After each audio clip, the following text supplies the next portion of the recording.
Hello guys, welcome to my new blog. और आज मुझे अपने ससुराल जाना है तो पापा यहाँ नारियल छील दे रहे हैं कि यहाँ से छिला हुआ रहेगा तो वहाँ फोड़ने में आसानी होगा, फिर वहाँ फोड़ने में दिक्कत होगा। तो वही मम्मी बोली पापा को कि इसको छुड़ा दीजिए, तो वही पापा बैठ गए हैं छुड़ाने के लिए। और यहाँ मेरा बेटा आसन ग्रहण करके बैठा हुआ है, देख रहा है कि अरे नाना जी क्या कर रहे हैं। और फिर मैंने बोला कि अरे इधर तो ठंडा लगेगा इसको बैठने में, तो मैंने फिर इसको दरी पे बैठाया।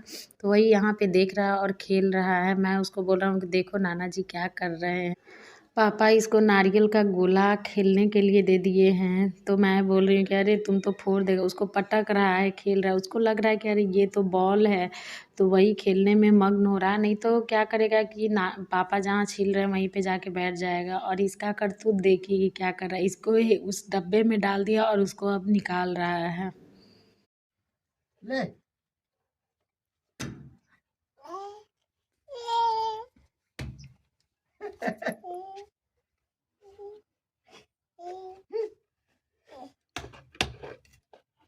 नहीं निकल रहा है।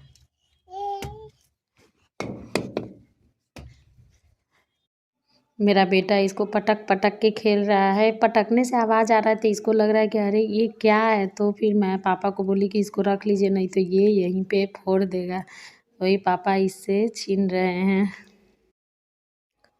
मम्मी यहाँ प्रसाद देने की तैयारी में लगी हुई है, क्योंकि ससुराल जाना है तो वहाँ प्रसाद देगी। और मौसी के यहाँ भी देना था, तो वही मम्मी पैक कर रही है और पूछ रही है कि कितना कितना दूँ। तो मैंने बोला कि अरे जितना है उसको दे दो।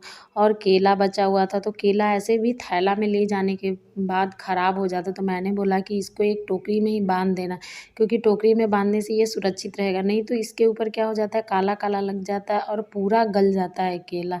तो इसलिए इसको मैंने टोकरी में मम्मी से रखवाया था। और मम्मी यहाँ सिंदूर सब में डाल रही है। हम लोगों ने ठेकुआ फिर छठ पूजा के बाद बनाया था, क्योंकि घट गया था। बाबू था तो मुझसे ज़्यादा नहीं बन पाया, जितना बना था वो मम्मी सबको बांट दी थी। तो मम्मी बोली कि रुक जाओ एक दिन और बना लेंगे हम लोग।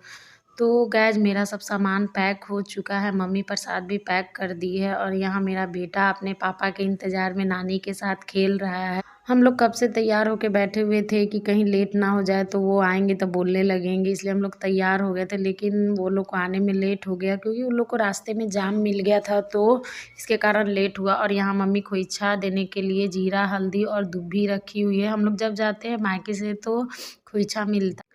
अब हम लोग घर की ओर निकले, क्योंकि वो लोग लेने आ गए हैं। तो मेरा बेटा यहाँ देख रहा है कि अरे इतना सारा केला रखा हुआ और मैं नहीं इसको छुआ। तो वही पापा इसको हटा रहे हैं। और मम्मी को मैंने बोला कि इसको कुछ से बांध दिया जाएगा, नहीं तो ये क्या होगा कि गिर जाएगा। तो मम्मी मेरे थैले में से तौली निकाली, और पापा फिर उसको तौली से बांध देंगे तो एक जगह रहेगा। और दोस्तों, छठ पूजा से अगर वापस घर जाओ तो ऐसे भी बहुत सारे सामान हो जाते हैं, और उसके साथ तो प्रसाद हो ही जाता है। इसलिए लगेज हम लोग का बहुत ज़्यादा हो गया था। और मेरी बेटी बुक भी ले गई थी, लेकिन वहाँ थोड़ा सा भी नहीं पड़ी। मैंने वहीं मना किया था कि नहीं ले जाओ, पूजा का समय है, क्या पढ़ोगी। लेकिन वो फिर भी लाई थी, लेकिन पढ़ी नहीं। और दोस्तों, छठ पूजा से घर वापस कहीं भी वापस लौटो तो ऐसे भी ढेर सारा सामान हो जाता है, और प्रसाद प्रसाद भी हो जाता है, जिसके चलते ढेर सारा सामान हो जाता है। और जिसके पास भाई 2 बच्चे हो उसको तो और लगेज हो जाता है कि चलो ये ले लेते हैं वो ले लेते हैं, ऐसे करते करते बहुत सारे लगेज हो जाते हैं। मैंने भी अपना कपड़ा ले लिया था थोड़ा ज़्यादा ही, लेकिन उसमें से 2-3 कपड़े नहीं पहने, क्योंकि आने वहाँ से निकलते समय लगता है कि चलो मैं ये पहनूँगी वो पहनूँगी, लेकिन पहन नहीं पाती हूँ। अब हम लोग निकल चले अपने सामान के साथ, अपने गाड़ी के पास जा रहे हैं। यहाँ मैं बोल रही थी कि अरे इतना सारा सामान एक बार में चला जाएगा, तो मेरे हस्बैंड बोले कि अरे चला नहीं जाएगा, सब चला जाएगा। वही 2-3 बैग टांग लिए, फिर मम्मी टांगी।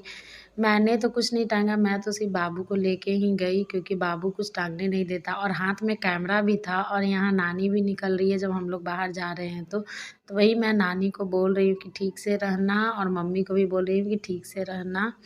तो हम लोग चले अब अपने घर की ओर। और अनवी, मेरे पापा और मेरे बड़े वाले भैया जो थे वो लोग और कुछ सामान लेके गए हैं। और ये देखिए कि मेरी गाड़ी लगी हुई है और सब लोग वहाँ सामान रख रहे हैं। मैं बाबू को लेके जा रही हूँ, मम्मी भी मेरे पीछे पीछे जो फल दी थी वो लेके आ रही है, और अनवी भी पहले पहुँच चुकी है। गाड़ी जो है घर से थोड़ा दूर पे ही लगा था क्योंकि घर के पास नहीं आ सकता था। पहले तो घर के पास ही आ जाता था लेकिन इस बार नहीं आ पाया। पिछले बार भी जब हम आए थे तो पास नहीं आ पाया था। Bye bye. बाय बाय सब लोग। कर दो नानी को बाय बाय।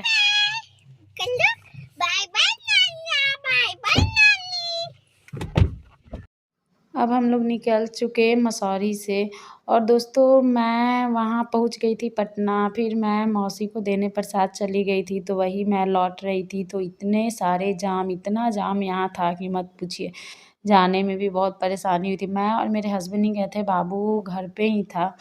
और यहाँ मेरे बेटे की शैतानी देखिए किस तरह से वो टोकरी में बैठ के खेल रहा है फिर पलट जा रहा है।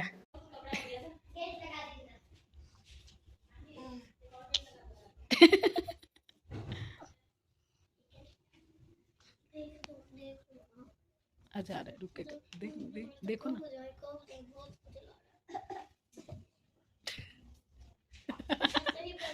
देखो इसको। तो दोस्तों मिलते हैं नेक्स्ट ब्लॉग में, तब तक के लिए बाय बाय। और चैनल को सब्सक्राइब करना ना भूलें, लाइक शेयर एंड कमेंट जरूर।